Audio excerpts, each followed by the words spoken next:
The massive alien ship hung in Earth's sky like a dark wound against the blue afternoon. Its surface rippled with energy patterns that hurt to look at directly. Below, in the hastily assembled command center beneath the Pentagon, General Sarah Chen stared at the readings on her screen with growing dread.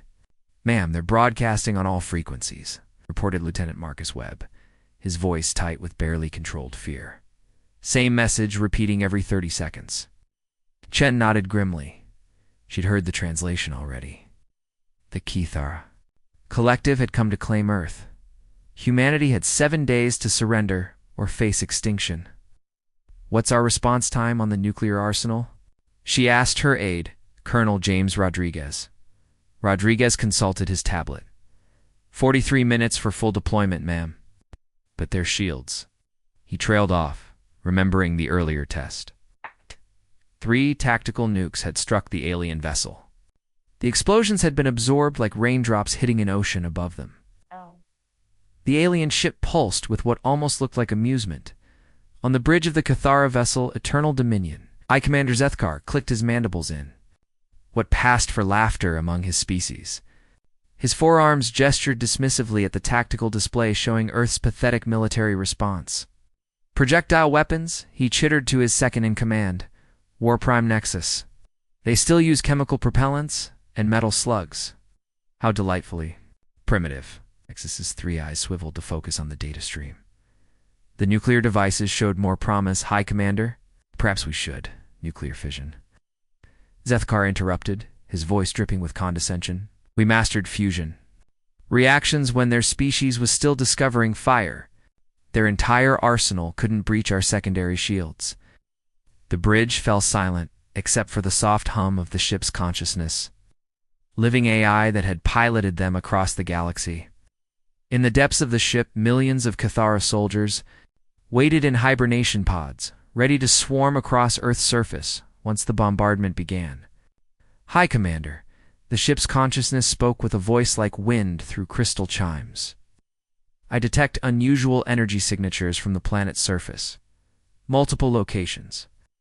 The patterns are unfamiliar." Zethkar waved a dismissive claw. "Probably more of their crude power generators. Begin the cleansing bombardment in 6 rotations. Leave enough infrastructure intact for mining operations." What the High Commander didn't know was that beneath the surface of Earth, in bunkers and laboratories scattered across 6 continents, humanity's greatest minds were working frantically on projects that would have seemed impossible just weeks ago. The alien arrival had accelerated. Research programs that had been theoretical for decades. Dr. Elena Vasquez wiped sweat from her brow as she made final adjustments to the quantum entanglement array. The device looked deceptively simple or crystalline. Spheres surrounded by copper coils and magnetic field generators. But the mathematics behind it had taken her team 3 sleepless days to work out. "Elena, we're getting massive interference from the alien ship," called out Dr. Singh from across the underground lab. "Whatever they're using for propulsion, it's creating quantum fluctuations across the entire electromagnetic spectrum." Elena smiled grimly. "That's not a bug, Rajesh. That's a feature." Above ground, the alien ship continued its ominous presence. News broadcasts showed panicked crowds in major cities. World leaders made desperate appeals for calm. The stock market had crashed. But in the hidden facilities where humanity's most brilliant scientists worked, there was only cold, focused determination. In a converted subway tunnel beneath New York, Dr. Michael Torres watched as his team put the finishing touches on what looked like a massive tuning fork made of some dark crystalline material. The object hummed with barely contained energy. "Resonance frequency is locked in," reported his assistant, Dr. Kim. "The alien ship's hull composition analysis is complete. We have a 97% match."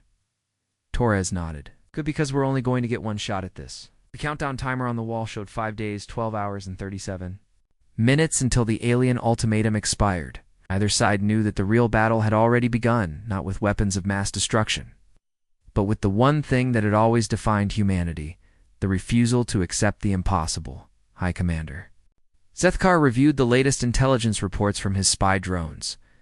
The humans were still scrambling, still trying to organize their primitive military forces. It would be over quickly, But deep in the ship's consciousness, something stirred. A whisper of unease that the AI couldn't quite identify. The energy. Signatures from Earth were growing stronger, more complex. And there was something else, a pattern in the humans' communications that suggested they weren't planning to surrender. The ship's consciousness began to run probability calculations. Factoring in thousands of variables, the results were unsettling. "Hi, Commander," it spoke, its crystalline voice now carrying a note of concern. "I recommend we advance the timeline." "The humans are silent," Zethkar commanded.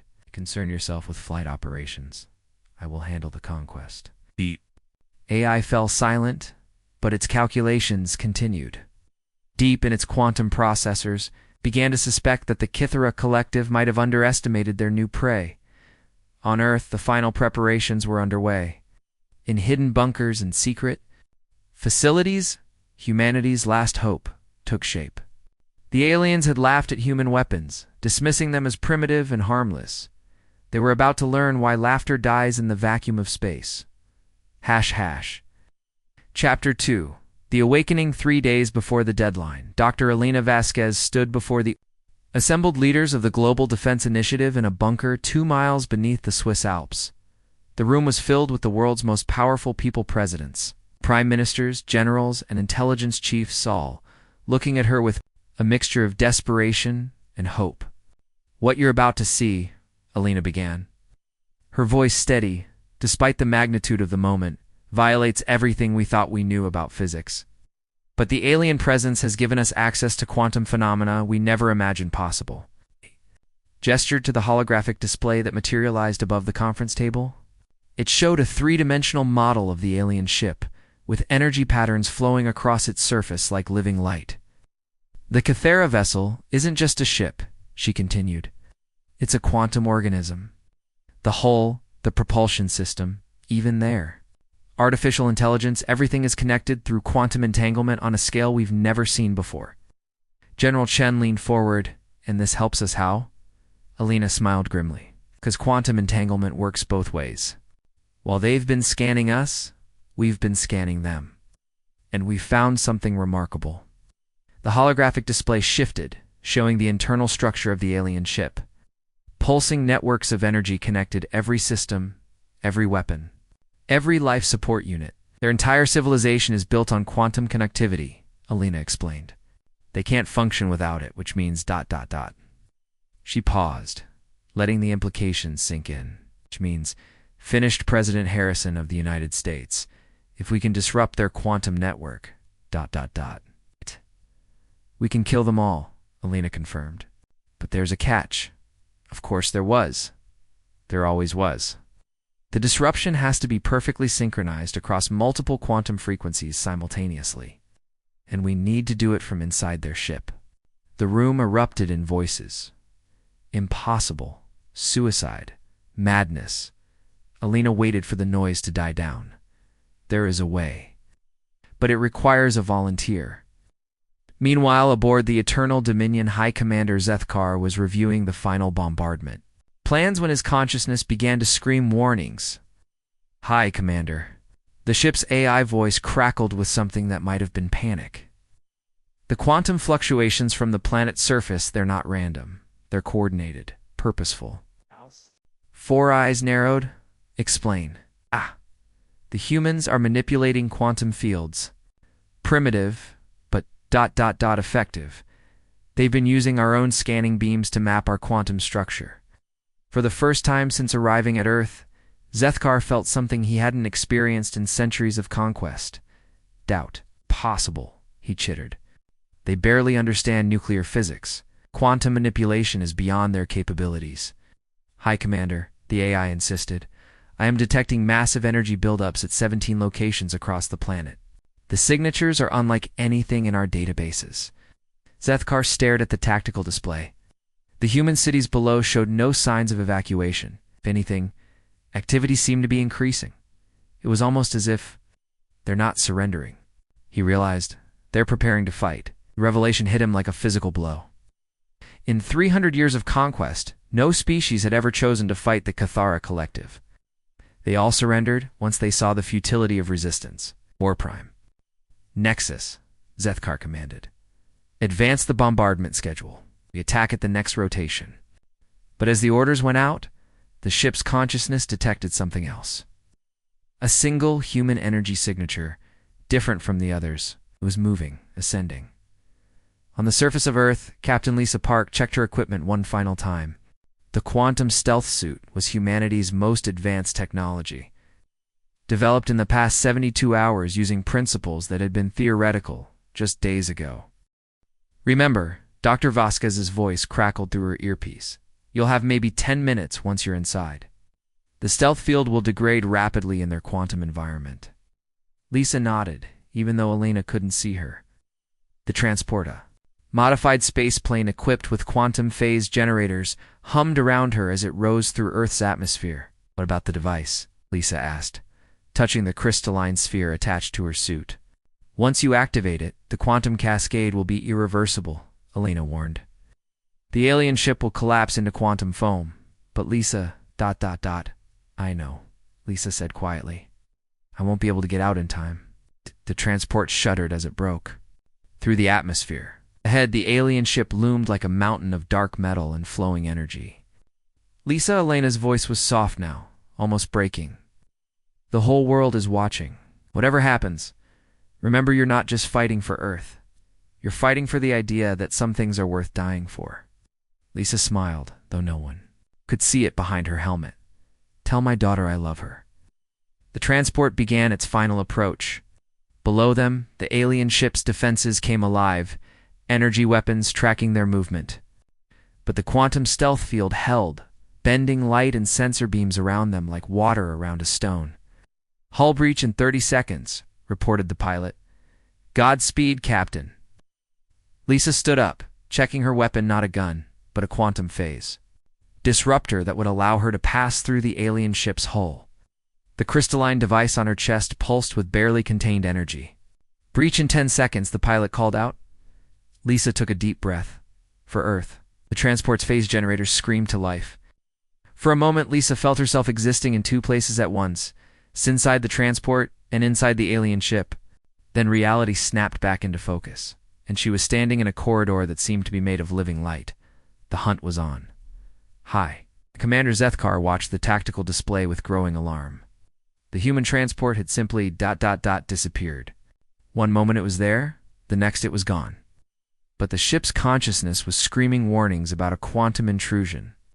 Find it, he commanded his crew. Find the human.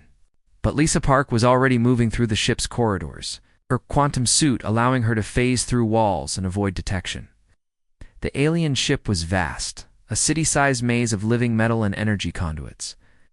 But Elena's quantum mapping had given her a clear path to the ship's core. She had 8 minutes left. The device on her chest pulsed faster now. It's resonating with the ship's quantum frequency. Around her, the alien ship began to sing a low. It's a harmonic vibration that she felt in her bones. 7 minutes. Lisa reached the central chamber, a vast space filled with flowing energy and crystalline structures that pulsed with the ship's heartbeat. At the center, a sphere of pure quantum energy the ship's consciousness made manifest. I know you're there, human. The ship's voice spoke directly into her mind. Your species fascinates me. So small, so brief, yet so persistent. Lisa didn't answer. She was busy making final adjustments to the device, setting the quantum cascade frequency to match the ship's harmonic signature. You realize the consciousness continued that destroying this ship will only delay the inevitable. The Cathera Collective spans 1,000 worlds. Others will come, maybe Lisa said, finally speaking aloud. But they'll know something they didn't know before? And what is that? Lisa smiled as she activated the device. They'll know that humans don't surrender. The quantum cascade began. Chapter 3. The cascade. The moment Lisa activated the device, reality began to unravel aboard. The eternal dominion. The crystalline sphere pulsed with increasing intensity, sending waves of quantum disruption through the ship's nervous system. What had once been a harmonious network of living energy became a chaotic storm of collapsing probability fields. Hi. Commander Zethkar felt at first as a stabbing pain in his quantum-enhanced mind. The ship's consciousness, which had been a constant presence for centuries, began to scream. "What is happening?" he demanded, his forearms flailing as he tried to maintain balance on the bridge. "Quantum cascade failure," War Prime Nexus reported, his voice distorted by the growing chaos. "The human device is creating a resonance loop in our consciousness matrix. The entire ship is becoming unstable." Throughout the vessel, millions of Cathara soldiers began to wake from their hibernation pods as the ship's systems failed. But instead of rising to fight, they found themselves trapped in a nightmare of quantum flux. Their enhanced biology, which had made them superior warriors, now became their weakness as the quantum fields that sustained them began to collapse in the ship's core. Lisa watched the cascade spread like ripples in a pond. The alien consciousness had gone silent now, its awareness fractured across 1,000 failing systems. She had maybe 2 minutes before the quantum feedback reached critical mass. Elena, she whispered into her communicator. "It's working. The ship is coming apart." Dr. Vasquez's voice crackled back through the quantum interference. "Lisa, we're reading massive energy fluctuations. The ship is going to implode. You need to get out now." Lisa looked around the core chamber. The walls were already beginning to phase in and out of existence, solid matter becoming probability clouds. There was no way out. She had known this from the beginning. "Tell the world," she said calmly, "that we fought back." The quantum cascade reached critical mass. From Earth's surface, the alien ship's death was visible to the naked eye. The massive vessel, which had hung in the sky like a dark omen, began to shimmer and fold in on itself. Reality twisted around it, creating optical illusions that hurt to look at directly. Then, with a flash of light that could be seen from orbit, the ship simply ceased to exist. In the command bunker beneath the Pentagon, General Chen watched the readings on her screen with a mixture of triumph and sorrow. The alien ship was gone, along with its millions of occupants. But the victory had come at a price. "Captain Park's signal has been lost," reported Lieutenant Webb, his voice heavy with grief. Chen nodded silently. Around the world, 17 other quantum facilities stood ready to deploy their own devices if needed. But for now, the immediate threat was over. "Ma'am," Webb continued, "we're getting reports from deep space monitoring stations. Multiple alien signals, all heading toward Earth. The Cathara Collective is mobilizing." Chen felt a chill run down her spine. Lisa Park had been right. They would know that humans don't surrender. But now, they would also know that humans were dangerous. "How long?" she asked. "Analysis suggests the nearest fleet will arrive in approximately 18 months, Webb replied. "But ma'am, the signals indicate ships much larger than the one we just destroyed. They're not coming to conquer anymore. They're coming to exterminate." In the depths of space, the Cathara Collective received the final transmission from the Eternal Dominion. The ship's consciousness, in its last moments of existence, had managed to send a warning across the quantum network that connected their entire civilization. The humans were not primitives. They were something far more dangerous, a species that could turn their own scientific limitations into weapons. The quantum cascade that had destroyed the ship was impossible according to Kithra physics, yet it had worked. Supreme Overlord Krexthal, ruler of the collective, studied the transmission with his dozen eyes. Around him, the vast command ship, Inevitable Victory, hummed with the activity of 1,000 subordinates preparing for war. "Summon the War Council," he commanded. "We are no longer dealing with primitives. We are dealing with something that may be genuinely dangerous." The council convened within the hour. The greatest military minds of the collective gathered in the quantum link chamber. Their consciousness merged to analyze the threat. "The humans should not have been able to manipulate quantum fields," stated War Sage Veximer. "Their technology is centuries behind ours, yet they turned our own quantum entanglement against us. More concerning," added Fleet Commander Zithak, "is their willingness to sacrifice themselves.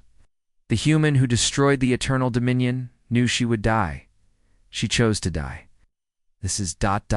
unprecedented." Supreme Overlord Krextal absorbed the analysis. In the collective's long history of conquest, they had never encountered a species that fought back so effectively. Most civilizations surrendered when faced with superior force. Those that didn't were quickly overwhelmed by the collective's advanced technology, but humans seemed to operate by different rules. They had taken impossible odds and found a way to win. They had faced extinction and chosen to fight instead of surrender.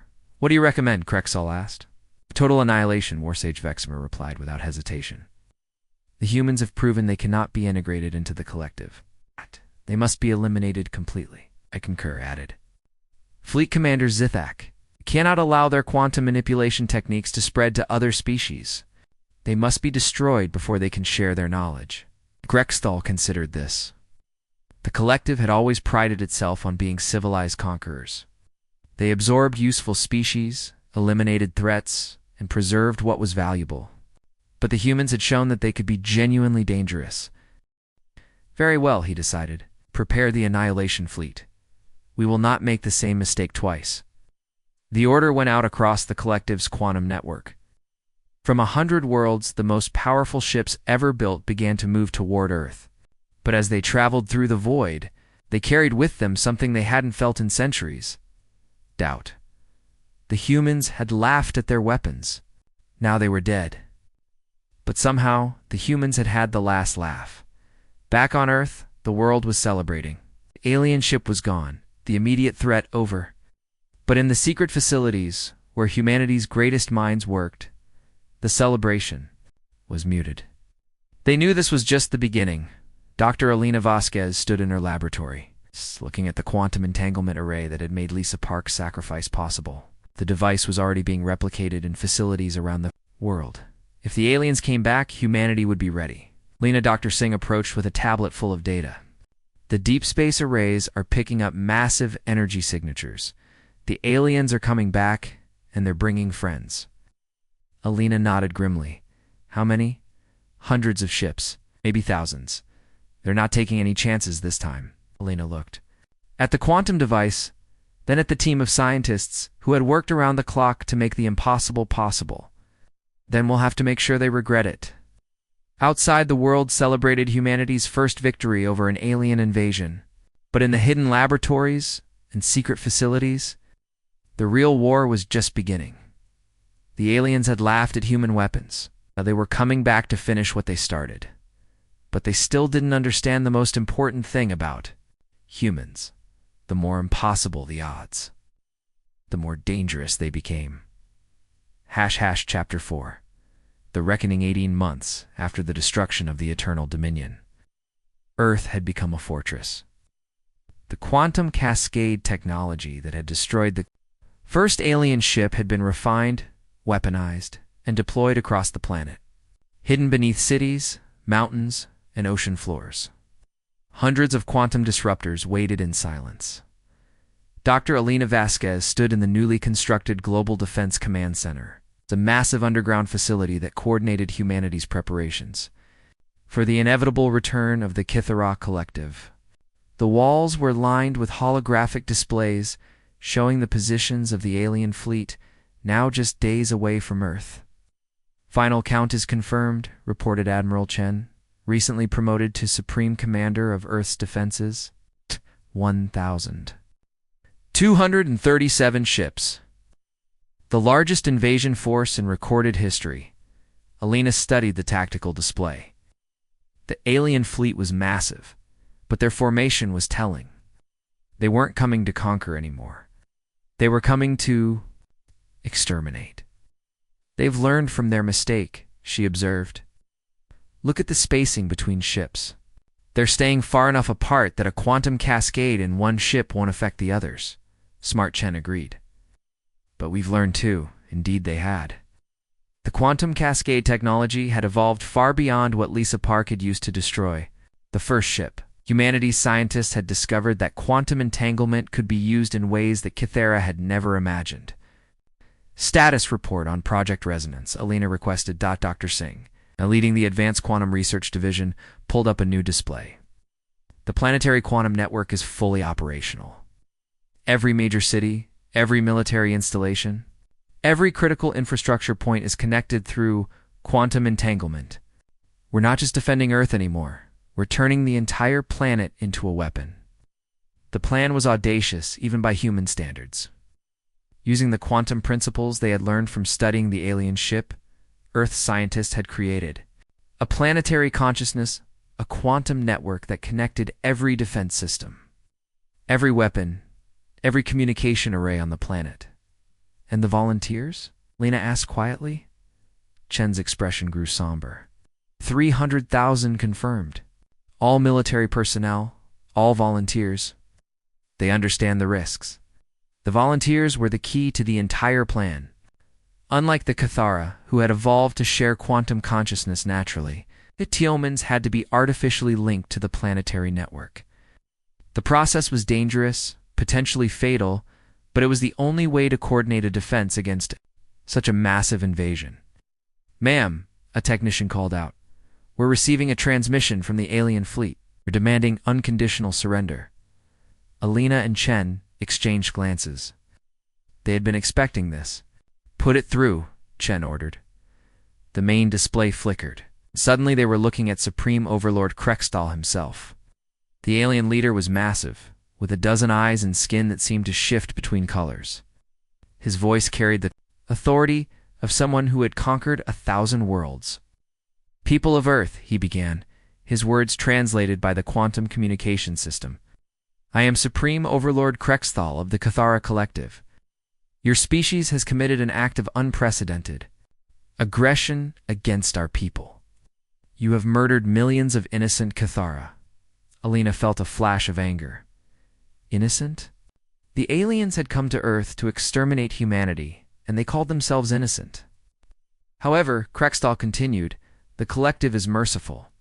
We offer you one final chance to surrender. Lay down your weapons, submit to our authority, and we will allow your species to continue existing as servants of the Collective. You have one rotation to decide." The transmission ended, leaving the command center in silence. "Servants," Chen spat. "After they tried to exterminate us, they want us to become their servants." "It's a trap," Alina said quietly. "They're not offering mercy. They're trying to get us to lower our defenses." "Agreed," Chen nodded. "Begin Phase 1 of the planetary defense. It's time to show them what we've learned." Across the Earth, the quantum network came alive. In hidden facilities, the volunteer soldiers began the process of linking their consciousness to the planetary defense grid. It was dangerous. Many wouldn't survive the process, but those who did would become something new. Something that had never existed before. They would become the first human quantum collective. Major. Sarah Martinez felt the change the moment her consciousness touched the network.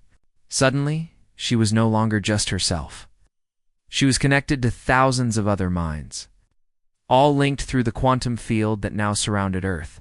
She could feel the alien fleet approaching, sense their quantum signatures like points of cold light in the darkness. "Network integration complete," she reported, her voice now carrying harmonics that hadn't been there before. "We are ready." In space, the Cathara fleet began its final approach. Supreme Overlord Krextal stood on the bridge of the Asterisk Inevitable, Victory Asterisk, confident that the overwhelming force at his command would crush any resistance the humans might offer. "Begin bombardment," he commanded. "Eliminate all population centers. Leave nothing alive." The fleet opened fire, sending waves of destructive energy toward Earth. But as the weapons struck the planet's atmosphere, something unexpected happened. The energy was absorbed, redirected, and channeled into the quantum network. "Impossible," Krextal breathed. "They're using our own weapons to power their defenses." On Earth, the quantum network had turned the planet into a massive capacitor. Every energy weapon fired at the surface was absorbed and stored, building up a charge that would have been impossible to contain with conventional technology. "Phase 2, Alina commanded. "Release the resonance cascade." The stored energy was released all at once, not as a destructive blast, but as a carefully tuned quantum frequency. The signal raced out from Earth at the speed of light, carrying with it the harmonic signature of the planetary quantum network. When it reached the alien fleet, the results were catastrophic. The Cathara ships, all connected through their own quantum consciousness, suddenly found themselves linked to Earth's network. Their artificial intelligence, their life support systems, their weapons, everything was now under human control. Is happening? Krexthal demanded, as his ship's systems began to fail. The humans, his war sage replied, his voice filled with something that might have been awe. They've turned our own quantum network against us. They're taking control of our entire fleet. One by one, the alien ships began to shut down. Their crews, dependent on the quantum network for survival, found themselves cut off from the collective consciousness that had sustained them for millennia. In the void of space, 1,000 ships became 1,000 tombs. But the humans weren't finished. Using the alien fleet's own quantum network, they began to trace the signal back to its source. Across the galaxy, the Cathara Collective's homeworlds suddenly found themselves connected to something they had never imagined possible, a quantum network controlled by the very species they had tried to exterminate. Supreme Overlord Krexthal, in his final moments, realized the magnitude of his mistake. The humans hadn't just defended themselves. They had turned the collective's greatest strength, their interconnected consciousness, into their greatest weakness. Impossible, he whispered, as his ship systems failed around him. They're primitives. They're supposed to be primitives. But as the quantum cascade spread through the collective's network, reaching every world, every ship, every installation, Krexthal finally understood. The humans weren't primitives. They were something far more dangerous. They were innovators. The Kit, Hurrah Collective, which had dominated the galaxy for millennia, came to an end, not with a bang, but with a whisper. Their quantum network, which had been their greatest achievement, became their tomb. Across 1,000 worlds, the silence was deafening. On Earth, the quantum network began to shut down. The volunteers who had linked their consciousness to the planetary defense grid slowly returned to their individual selves, forever changed by what they had experienced. They'd felt the death of an entire galactic civilization, and they carried that weight with them. "It's over," Alina said quietly, watching the tactical display as the last alien ships went dark. "The collective is gone." Chen nodded, but her expression was troubled. "What have we become, Alina? We just committed genocide on a galactic scale." Alina stared at the display, considering the question. "We became what we needed to become to survive. Cathara came here to exterminate us. They gave us no choice. But was it worth it? Are we still human after what we've done?" Lena looked around the command center at the faces of the people who had saved Earth. They were tired, haunted, but still recognizably human. We're still human, Sarah. We're just not the same humans we were before. We've learned that survival sometimes requires doing impossible things. And what do we do now?" Alina smiled grimly. "Yeah, we make sure this never happens again. We've proven that humans can adapt, can innovate, can turn any threat into an opportunity. But we've also learned that the universe is full of dangers we never imagined. So we prepare. We make sure that the next time someone threatens humanity, they remember what happened to the Cathara Collective." In the depths of space, the quantum echo of Earth's victory spread outward at the speed of light. Other civilizations, other species, other potential threats would eventually detect it. They would learn about the species that had turned an impossible situation into a devastating victory.